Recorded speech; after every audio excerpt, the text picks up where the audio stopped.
सध्या लग्न सरायचे दिवस असल्या कारणानं आपलं 4 लोकांसंग जरा जास्तच उठणं बसणं चालू आहे। त्या 4 लोकांपैकी 2 लोक आपल्याला भेटले की म्हणतात काय ते केस वाळून ठेवले, निरा जंगली जनावरासारखा दिसून राहिला। पण त्यातले 2 लोक म्हणतात की नाही गड्या केस बाकी मस्त दिसून राहिले तुझे। मग म्हटलं गड्या नाही, या बारीनं आपण त्या 2 लोकांचा विचार करू आणि केस कापून टाकू। त्याचं कारण असं बी आहे की आता आपण साधारण माणूस नाही राहिलो, आता आपण युवय माणूस आहे। आपल्या पोराचं लग्न आहे आणि युवय माणूस कसा चांगला दिसला पाहिजे 4 लोकांमध्ये। मग नांदुरेला जाऊन मी मंगेश भाऊ जोडून एक जबराट वाला लुक केसायला देऊन आणला। जबराट म्हणजे माया नजर मध्ये जबराट आहे तो, तुमच्यासाठी तो खराब बी असू शकते। मग आता पाहू आपण आपल्या मंगूच्या लग्नातल्या काही स्पेशल मुमेंट्स आणि वरातीतल्या काही स्पेशल परफॉर्मन्स। त्यापैकी आमचं पहिलं ऑब्झर्वेशन हे होतं की लग्न लावायला ज्या वक्ती आम्ही बसलो त्या वक्ती मंगेश आम्हाला जरा टेन्शन मध्ये दिसू राहिला होता। मग म्हटलं बा याला काय टेन्शन आलं असेल, पण म्हटलं जाऊ द्या, लग्न झालं की आपण याला विचारून घेऊ की बा काय झालं नेमकं। लग्न लागल्याबरोबर आम्ही जागीच तोंड फिरवले आणि पहिल्याच पंक्तीत जेवून घेतलं, कारण की आम्ही पोरा ऐकून असल्यावर आम्ही पाहुणे माणसं, मग पाहुणे माणसं आम्ही सगळे गावातले लोक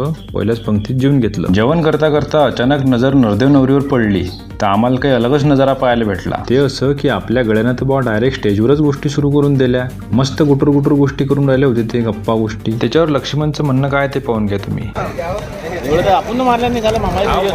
हा गोळ्या, आपण आता मामाच्या पोरी करलात तरी आपण एवढी हिंमत केली नाही, पण जाऊ द्या, हिंमतलीच किंमत आहे, त्याला बोलू द्या तुम्ही। तर लोक तुम्ही हे परफॉर्मन्स पाहून घ्या।